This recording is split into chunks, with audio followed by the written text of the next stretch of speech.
기도하겠습니다. 사랑이 많으신 하나님 아버지 감사합니다.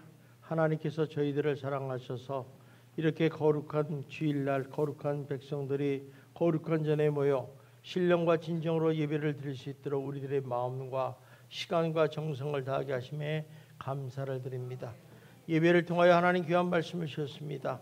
하나님의 기쁜 교훈의 메시지를 깨닫게 하시고 하나님께 좀 더 나아갈 수 있는 거룩한 백성들이 될 수 있도록 인도하여 주시옵소서.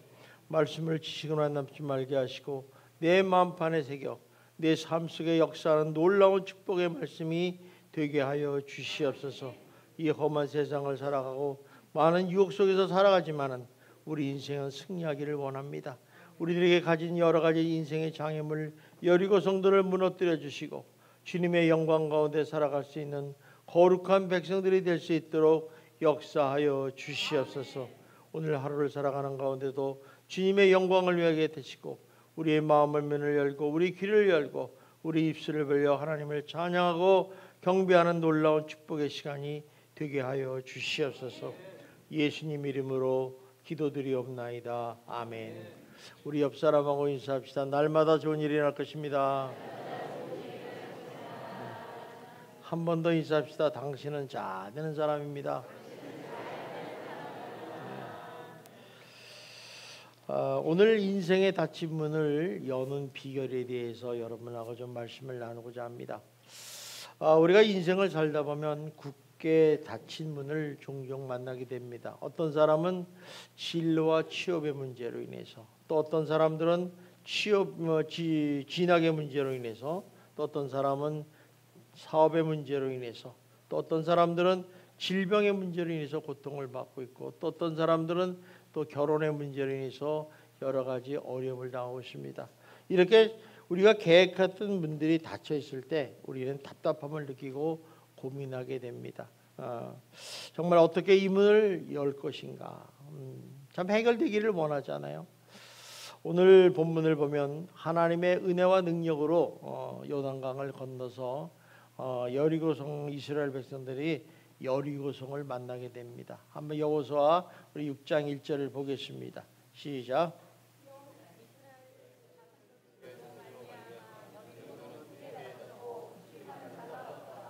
출입하는 자가 없다. 자, 여기 보니까 여리고성이라는 게 어떤 성이냐면 아주 견고한 성이고 난공불락인 철옹성입니다. 그런데 이렇게 굳게 닫힌 이런 성의 문을 연다는 것은 그들의 힘으로는 거의 불가능해요. 왜냐하면 그 당시 여리고는 철기 문화를 가지고 있었고 이스라엘 백성은 지팡이만 가지고 있었어요. 칼이 별로 없었어요. 그러니 이 철하고 칼, 이 지팡이하고 싸워봤자 이길 수도 없고 또 그 굳건한 성을 무너뜨릴 수도 없다는 것입니다. 그런데도 불구하고 이 성을 점령해야 할 이유가 있어요. 그것은 뭐냐면 여리고성은 가나안 땅으로 들어가는 관문의 역할을 해요. 그래서 굉장히 중요한 겁니다. 그래서 이 문을 열지 않으면 가나안 땅으로 더 이상 전진할 수도 없고 들어갈 수도 없습니다. 그래서 가나안 땅을 정복하려면 반드시 함락해야 될 성이 바로 여리고성입니다. 그러니까 어쩔 수 없는 거야. 이거는 영령을 해야 돼요. 그러면 이런 철옹성이고 난성 마을낭불락성인 견고한 여리성을 어떻게 하면 열 수 있을까? 참 인간의 힘으로는 막막합니다. 인간의 생각으로는 불가능하다고 생각할 수 있어요. 그런데 이 문을 여는 방법은 하나님의 방법으로 열면 열 수가 있습니다. 자, 그렇다면 우리가 하나님의 방법이 무엇인가? 바로 믿음입니다. 그래서 성경은 믿음으로 여리고성을 무너뜨렸다고 결론을 내고 있습니다. 우리가 역시 신앙생활하다 보면 생각지도 못한 문제로 인해서 어려움을 생기거나 또 인생의 문제가 닥칠 때도 있고 감당하기 어려운 불가능한 일을 마주칠 때가 있습니다. 그때 여러분은 어떻게 생각합니까? 이런 문제를 어떻게 해결할 것인가? 그래서 우리는 성경을 통해서 예수님은 이럴 때 무슨 말씀을 하셨는가 찾아보는 게 되게 중요합니다. 그건 마가복음 9장 23절에 잘 나와 있습니다. 우리 한번 보겠습니다. 시작. 이거 오늘 주무시네. 자, 시작. 예수께서 이르시되 할 수 있거든이 무슨 말이냐? 믿는 자에게는 능히 하지 못할 일이 없느니라. 예수님께서 할 수 있거든이 무슨 말이냐? 믿는 자에게는 능히 하지 못할 일이 없다, 이렇게 말씀하셨습니다. 맞습니다. 믿음은요, 단순히 생각의 사고나 의지가 아닙니다. 하나님의 능력이 통하는, 임하는 능력의 통로예요. 그래서 우리 예수 믿는 사람에게는 믿음이 없으면 하나님을 기쁘게 할 수가 없습니다. 그래서 여러분들이 처음에 예수를 믿고 구원을 받았어요. 또 여러분이 예수를 믿고 믿음으로 살지 않습니까? 또 여러분 천국 가려면 믿음 없이는 갈 수가 없어요. 뭐 어떤 사람들은 나 예전에 예수를 믿었으니까 나는 갈 수 있겠다. 그건 여러분의 위로고 여러분의 생각이에요. 하나님은 분명히 보시는 것이죠. 우리 믿음을 보신다는 거죠. 그래서 믿음은 예수님의 능력을, 기적을 경험하는 게 된다는 것입니다. 열왕기하 5장 10절에 보면 문둥병을 고치기 위해서 엘리사 선지자를 찾아옵니다. 하만 장군이라는 사람이 찾아오는데 이 문둥병은 그 당시 고칠 수가 없어요. 이 하만 나만 장군은 모든 걸 가진 사람이에요. 그런데 엘리사 선지자를 찾아왔더니 엘리사가 쳐다도 안 보고 하나님의 명령을 전달합니다. 요단강에 몸을 7번 씻으라. 그러면 나으리라. 이렇게 얘기를 합니다. 자, 이 나만이 처음에는 내 생각에는 이렇게 했는데 그러다가도 이제 부하의 권유를 받아서 그 엘리사의 말씀을 믿고 그대로 7번을 물속에 들어갔다 나왔다 합니다. 그때 놀라운 일이 벌어졌어요. 문둥병이 어린아이같이 깨끗하게 치유내는 기적을 체험하게 됩니다. 이처럼 예수님의 능력은 우리의 믿음을 통해서 나타나요. 우리는 보통 그러잖아요. 그건 내가 하나님을 믿으니까 하나님께서 날 역사하지. 그렇지 않습니다. 우리들의 문제 삶 하나하나가 믿음을 통해서 나타난다는 것입니다. 문제는 하나님의 능력이 없으신 분이 아니라 우리가 믿지 않기 때문에 그렇다는 거죠. 그러니까 여러분이 기적을 경험하지 못합니다. 많은 사람들은 기적은 저 성경에나 나타나는 것이고 저 능력은 성경에만 나타나는 능력이다. 지금 오늘날 우리에게 있을 수 없어. 이렇게 부정적인 얘기를 하는 사람이 있지만 이 사람의 마음에는 믿음이 없기 때문에 믿음이 없다. 따라서 믿음이 없으면 절대 예수님의 능력이나 기적이 일어나지 않습니다. 만약에 여러분의 믿음이 있어서 기적이 일어나는데 의심이 들어오면 기적은 사라지는 현상이 나타납니다. 여러분 베드로라는 사람이 예수님에게 믿음으로 바다 위를 지금 걷고 있습니다. 그런데 이 걷다 보니까 갑자기 자기도 파도 치는 거 물결을 보고서 두려움이 생겼어요. 그러면서 의심이 딱 들어오는 순간 어때요? 물에 푹 빠져버립니다. 그때 예수님께서 마태복음 14장 31절에 이렇게 말씀합니다. 봅시다. 시작.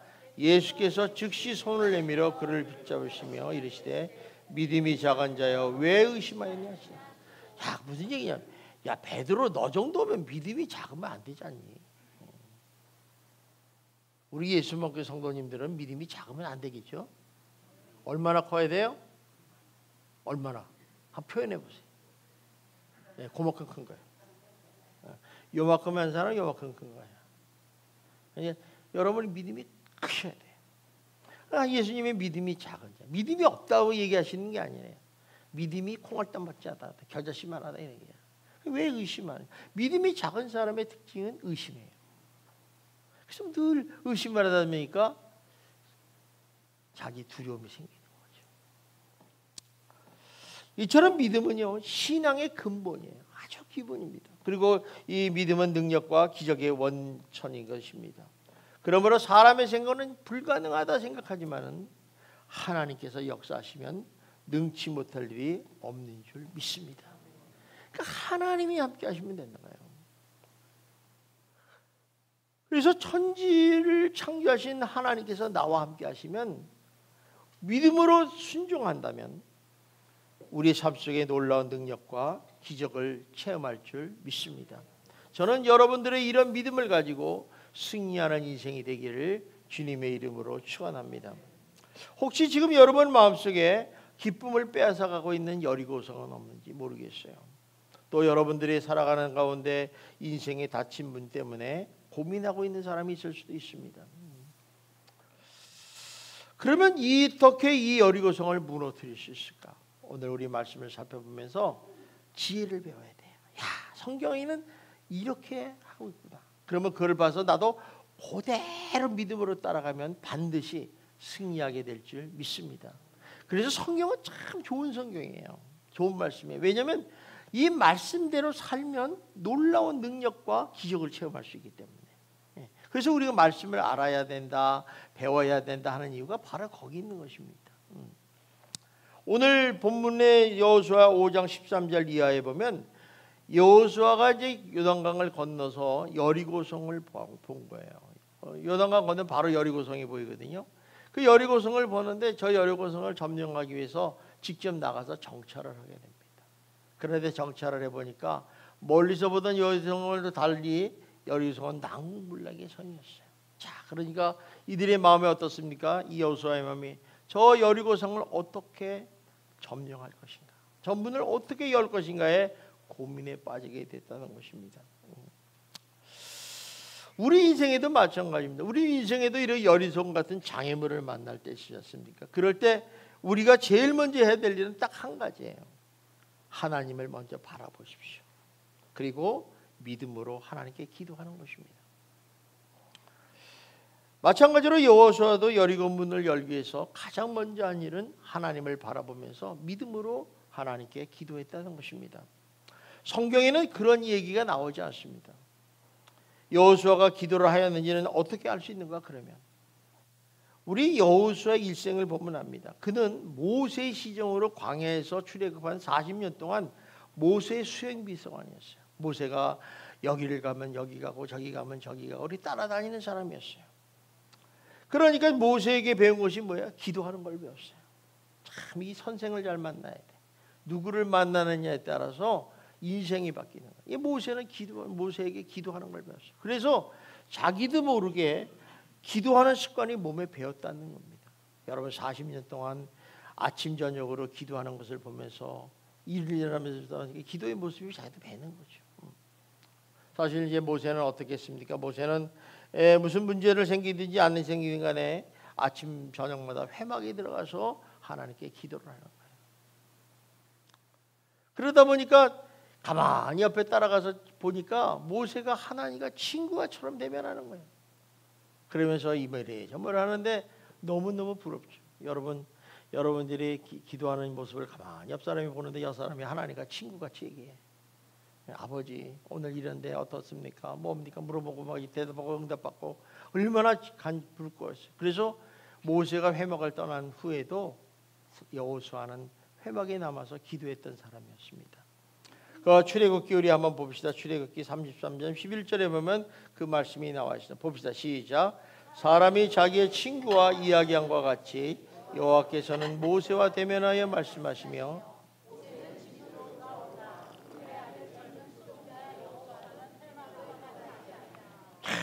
얼마나 멋있어요. 모세를 보니까 기가 막혀. 또 하나 모세가 출애굽하면서 여러분 출애굽기를 물어보면 얼마나 많은 일이 일어났어요.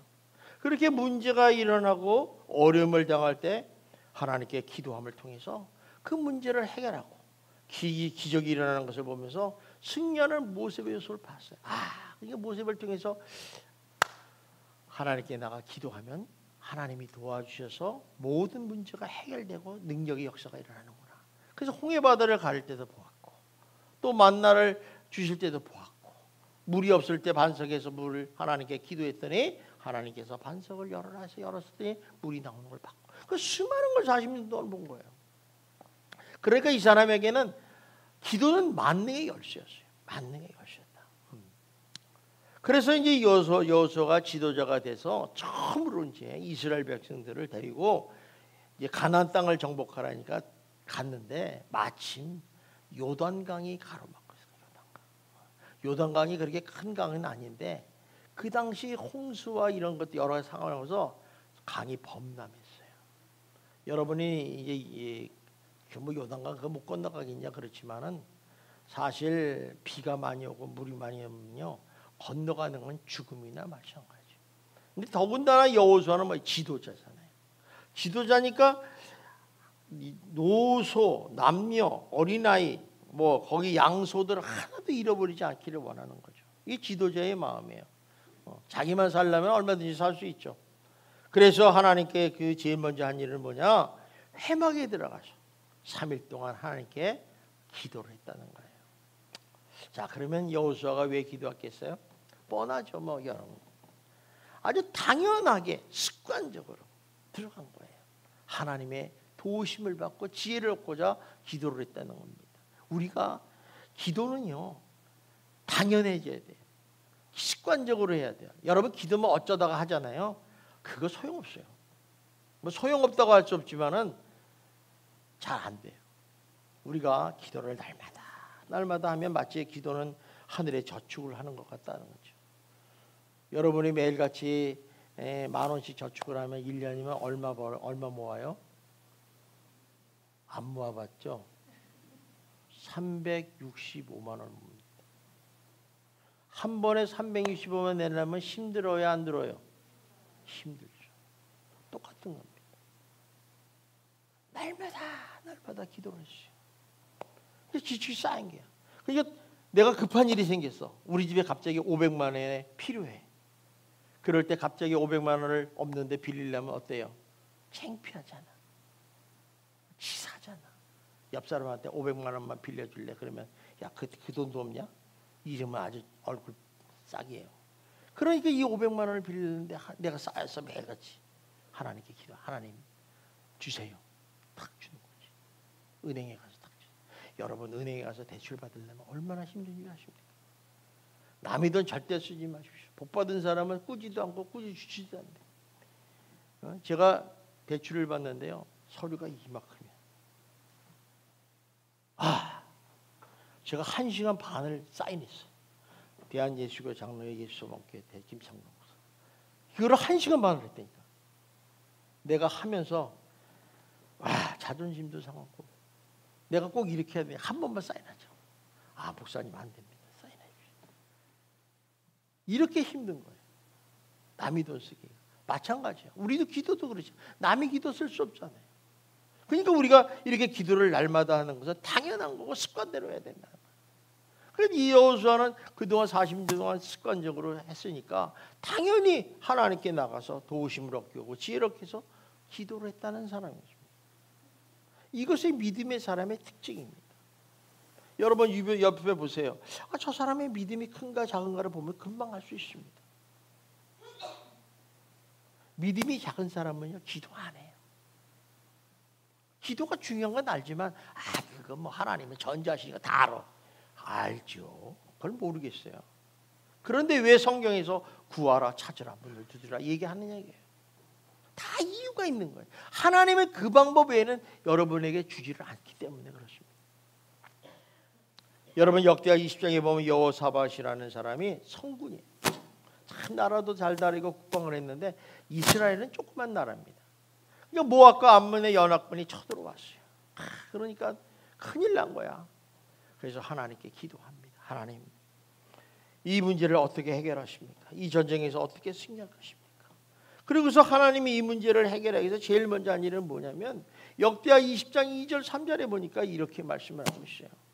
그는 여호와의 낯을 향하여 여기 나오네. 우리 한번 읽어봅시다. 시작. 어떤 사람이 와서 여호사밧에게 전하여 이르되 큰 무리가 아람에서 왕을 치러 오는데 이제 하스다손 손다발 곧 엔게디에 있나이다.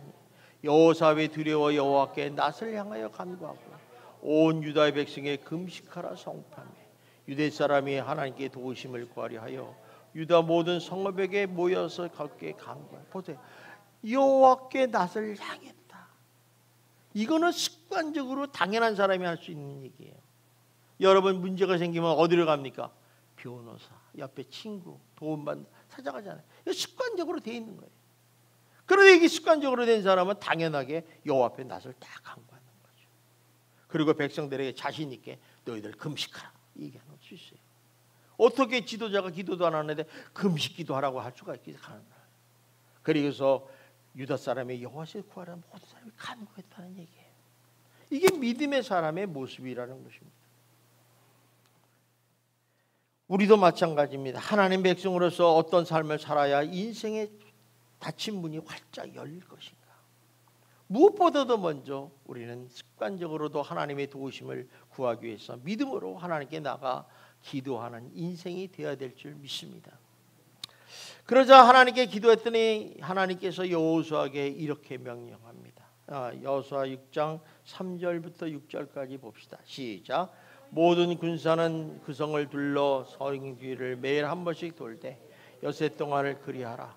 제사장 7은 7 양각 나팔을 잡고 여호와께 아비 앞에서 나아갈 것이요 7째 날에는 그 성을 7번 돌며 그 제사장들은 나팔을 불 것이며 제사장들의 양각 나팔을 길게 불어 그 나팔 소리가 너에게 들릴 때에는 백성은 다 큰 소리로 외쳐 부를 것이라. 그리하면 그 성벽이 무너지리니 백성은 각기 하나님 앞으로 올라갈지니라 하시매. 하나님께서 말씀하신 거야. 매일같이 한 번 6일 동안은 언약궤를 앞장세우고 나팔을 불며 성을 한번 돌아라. 그리고 7째 날은 7번 돌고 나팔을 불 때 너희들이 하나님께 함성을 지르라. 이 말이 정작이에요. 참 너무 쉽죠. 이 말씀은 누구나 한번 딱 들으면 다 아는 거예요. 이 사건은 이스라엘에게 어마어마한 놀라운 진리를 가르쳐줬어요. 이들이 가나안 땅을 점령하는 데 있어서 하나의 승리의 교문 같은 역할을 한 거예요. 마찬가지로 이 말씀은 오늘 우리들이 예수 그리스도 안에서 영적인 전쟁을 치를 때, 인생의 문이 닫힐 때에도 해결하고 승리하는 비결을 가르치는 매우 중요한 교본이고, 또 이 본바다에 나가야 할 중요한 지침이라는 거예요. 따라서 이 사건을 통해 이스라엘들에 배워서 그 이스라엘의 여리성을 이렇게 점령하면서 체득한 방법을 그대로 가지고서 한 걸음 한 걸음 여리고성을 가나안 땅을 정복했다는 것입니다. 그렇기 때문에 이렇게 배운다는 게 얼마나 중요한지 몰라요. 그러면 도대체 여리고성을 어떤 방법으로 무너뜨릴 수 있을 것인가? 여기에는 하나님의 조건이 있고 우리들의 조건이 있어요. 우리에게 주신 교훈이 뭔가? 세 가지가 나오는데 이제 많이 더 나오는데 세 가지만 합시다. 첫 번째는 변치 않는 믿음을 가지고 있어야 된다. 우리 한번 합시다. 변치 않는 믿음을 가져라. 초심에는 있는 것 같은데 변하는 사람이 많잖아요. 그죠? 그러니까 우리 변치 않는 믿음을, 제가 초심을 잊어버리지 말아라. 그 얘기를 하는 게 뭐냐면 첫사랑을 잊어버리지 말아라. 여러분 부부끼리도 이 말이에요.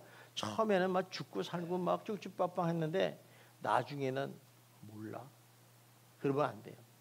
죽을 때까지, 결혼했으면 죽을 때까지 서로 사랑하시는 여러분의 가정이 되기를 주님의 이름으로 축원합니다. 자, 2절을 봅시다. 시작.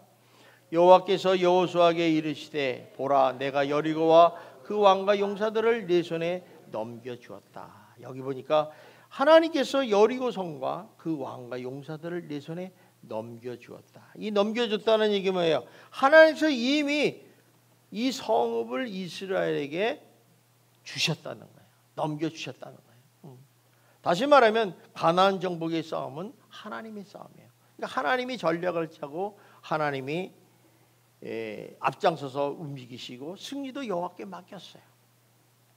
그러니까 다시 말하면 이건 이겨놓은 전쟁이에요. 여러분 이겨놓은 전쟁이 얼마나 쉽습니까? 그죠?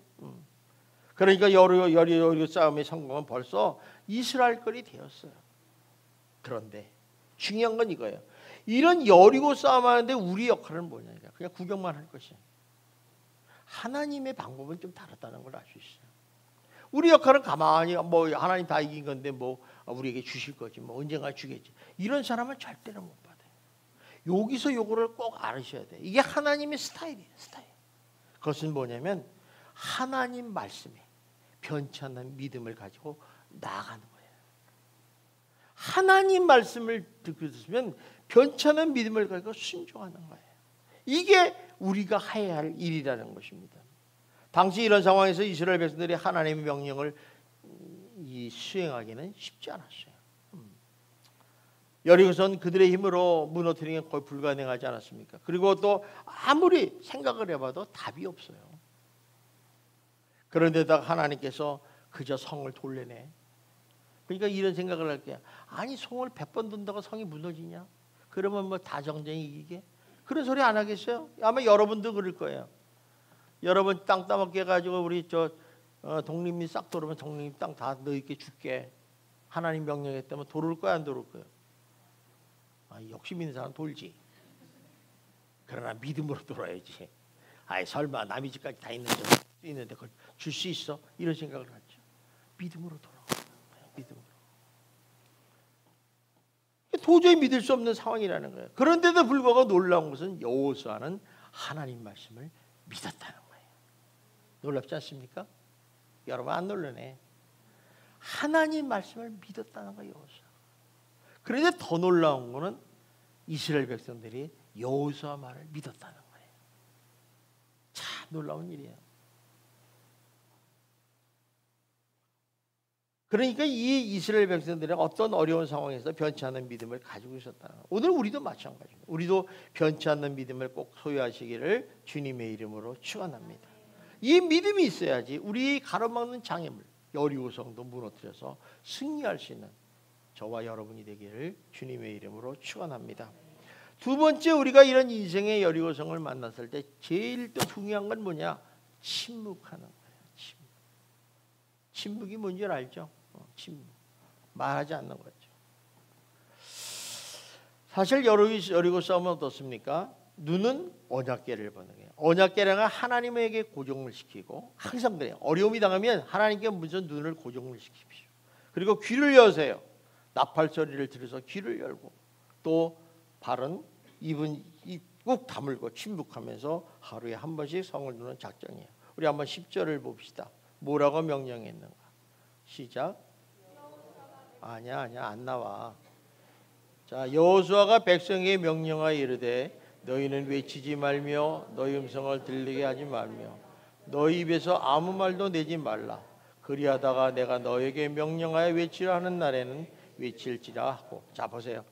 여기서 하나님 여호수아가 백성에게 명령하는데 세 가지를 반복해서 금하고 있습니다. 그건 뭐냐면 이런 거예요.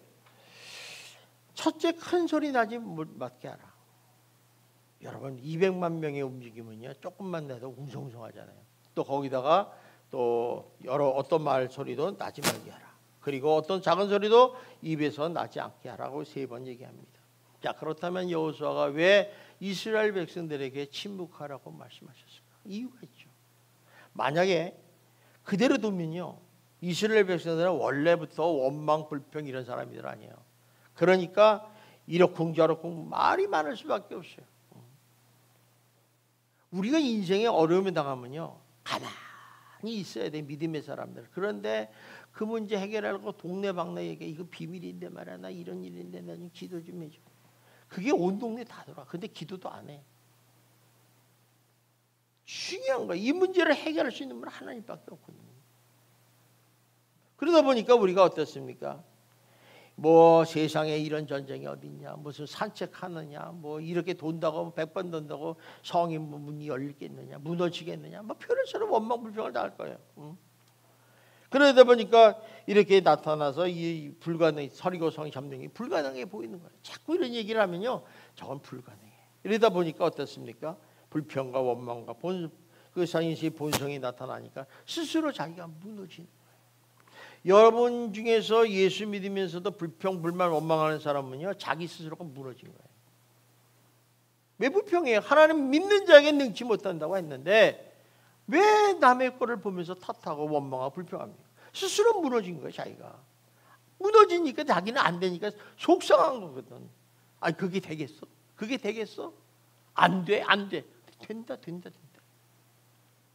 예전에 우리 교회 처음 세울 때 꼭 옆에서 그런 소리 하시는 분이 안 됩니다. 목사님 안 됩니다. 하지 마세요. 불평불박해.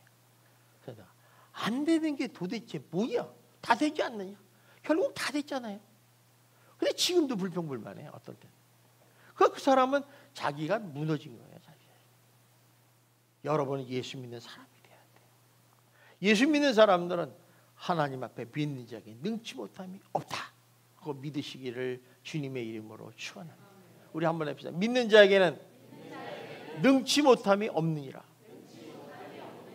여러분의 믿음이 되시기를 주님의 이름으로 축원합니다. 자, 이렇게 불평불만에 또 하나 이유가 있어요. 침묵하지 말라는 것은 하나님의 음성을 들을 수 없기 때문에 그런 거예요. 침묵을 안 하면 하나님의 음성을 들을 수 없어요. 여러분, 오직 나팔 소리에만 귀를 열고 눈은 오직 하나님의 언약궤를 바라보면서 우리가 입을 꼭 다물고 하다 보면 내 삶 속의 문제에 개입하시는 하나님을 만나게 돼요. 나의 일에 간섭하시고 개입하시는 하나님을 만나게 된다는 거죠. 우리는요, 너무 많은 말을 해요. 또 너무 많은 주변의 사람들의 얘기를 들어요. 해결도 안 되는 문제를 막 뭐 이렇게 하면 좋고 저렇게 하면 좋고. 그러다 보니까 어때요? 하나님의 말씀에 귀를 기울일 수가 없어요. 또 우리가 부정적인 말과 생각과 말 때문에 진정 하나님의 뜻이 무엇인지를 깨닫지를 못할 때가 많다는 거예요. 그래서 솔로몬은 전도서 5장 2절에 이렇게 말씀하고 있습니다. 봅시다. 시작. 너는 하나님 앞에서 함부로 입을 열지 말며 급한 마음으로 말을 내지 말라.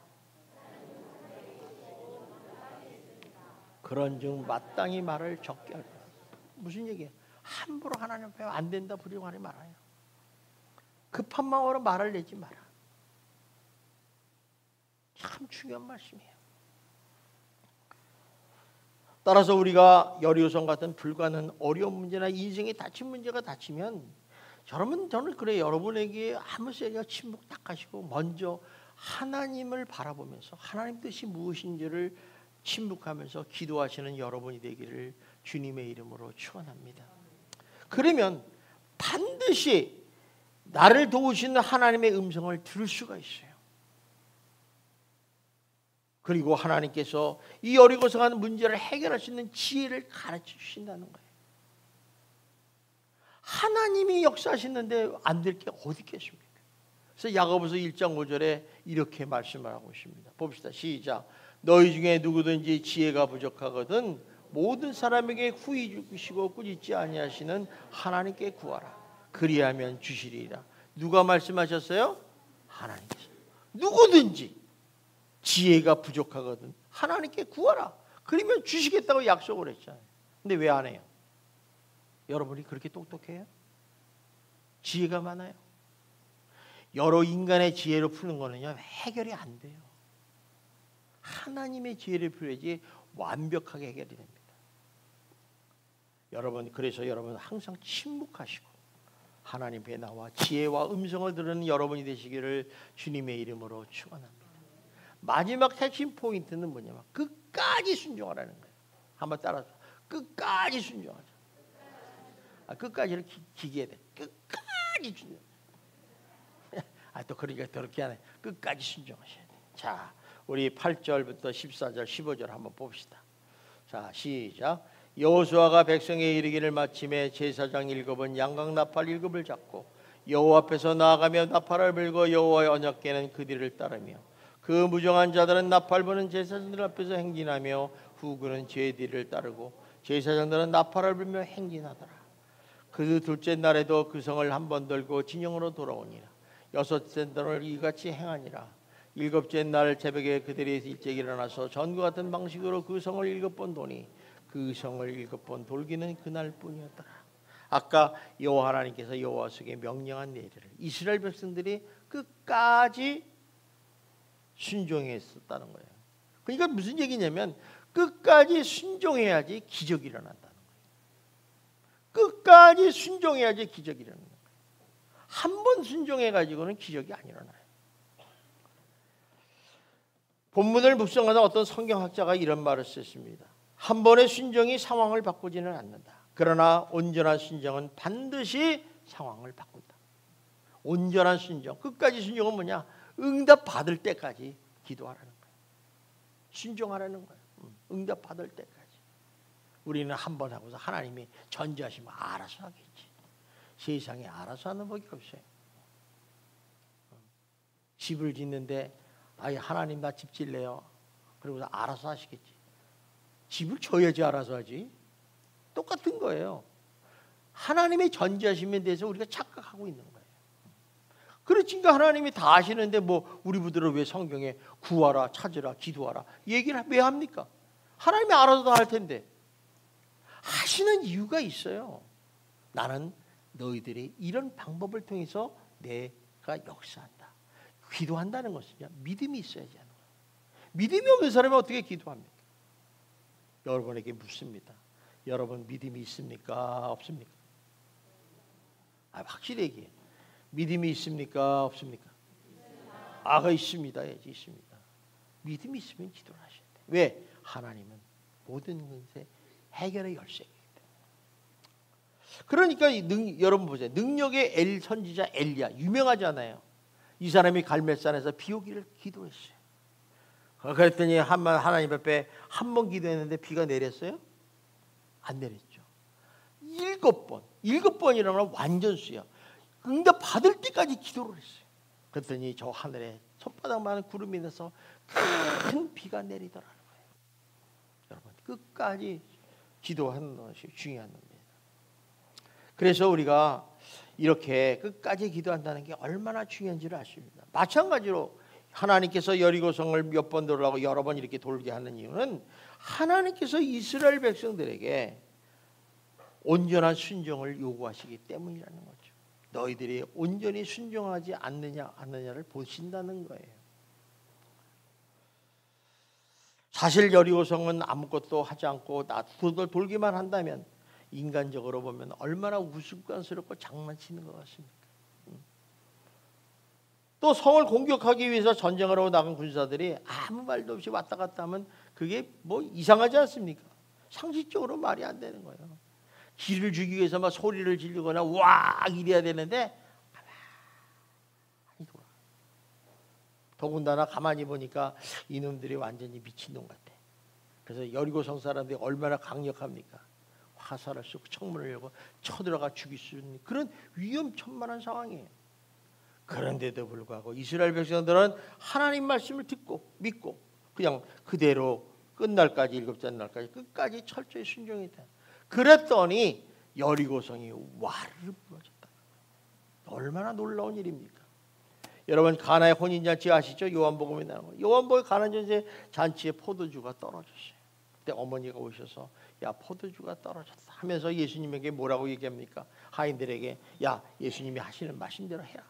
예수님이 두 가지 요구하잖아요. 하나는 결례를 하는 항아리에다 6개 항아리에다 물을 가득 채워라. 또 하나는 그 떠서 갖다 줘라. 하인들이 직접 물을 떠서 갖다 준 걸 알아요, 몰라요? 알잖아. 근데 포도주를 갖다 줘야 되는데 물을 떠다 달래. 이해가 됩니까? 이해가 안 됩니다. 그런데 하인들은 그 말씀을 듣고 그대로 행했더니 물이 포도주가 되는 기적이 일어났다는 거예요. 여기의 핵심은 뭐예요? 믿음과 순종이라는 거죠. 그러니까 우리가 말씀 그대로 순종하는 게 얼마나 중요한지 모릅니다. 철저한 순종이 놀라운 역사를 이룬다는 것입니다. 오늘 이스라엘 백성들이 끝까지 하나님 말씀에 믿음으로 순종했더니 여리고성이 무너지는 놀라운 이적을 체험한 거예요.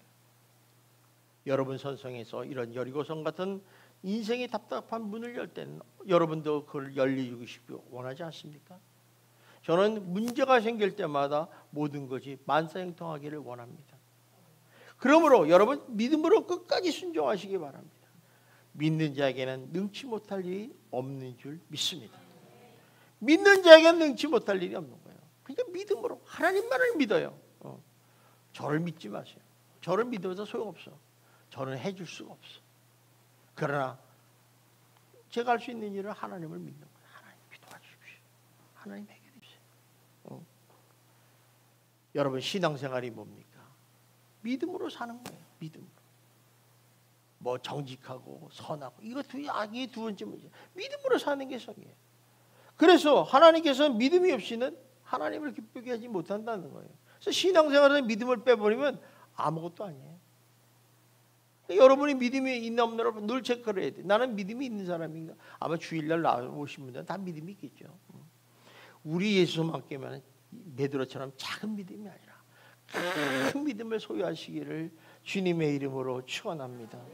그래서 처음에도 믿음, 중간에도 믿음, 끝까지 믿음. 신앙생활은 믿음의 알파와 오메가예요.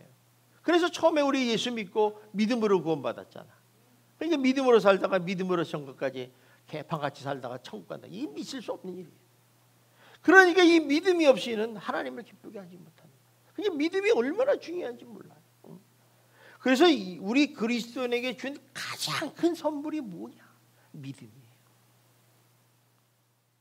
우리 지역에 여러분 보십시오. 100명이 있다면 90명은 예수 안 믿습니다. 예수를 왜 믿어요? 예수가 누군지도 모르니까 안 믿습니다. 우리는 믿지 않아요. 그러면 여러분 미친 사람 안 미친 사람 얘기 안 하네. 우리 안 미친 사람이에요. 저 사람 다 미친 사람이에요. 안 믿는 사람. 그렇게 우리 거꾸로 생각해야 되는데 저 사람은 다 정상이고 우리 미친 사람이야. 그럼 우리 자존심이 상하죠.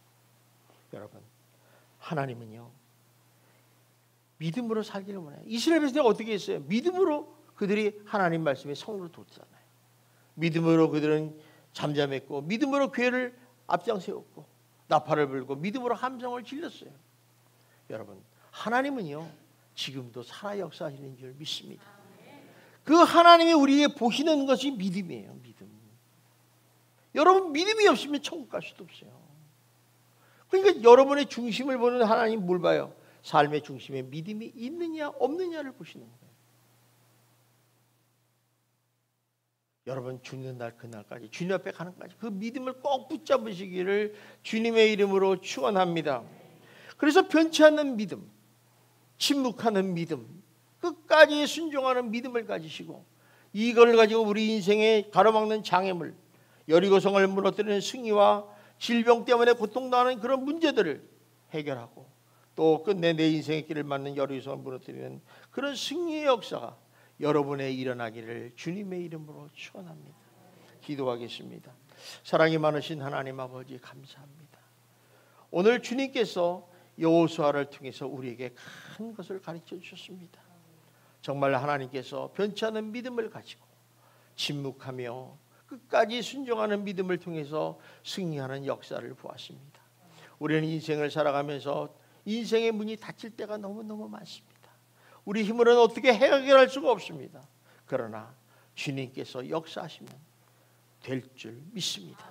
믿는 자에게 능치 못할 일이 없다고 주님 분명히 말씀하셨습니다. 이런 믿음을 주시고 승리하는 인생이 발걸음이 될 수 있도록 역사하여 주시옵소서.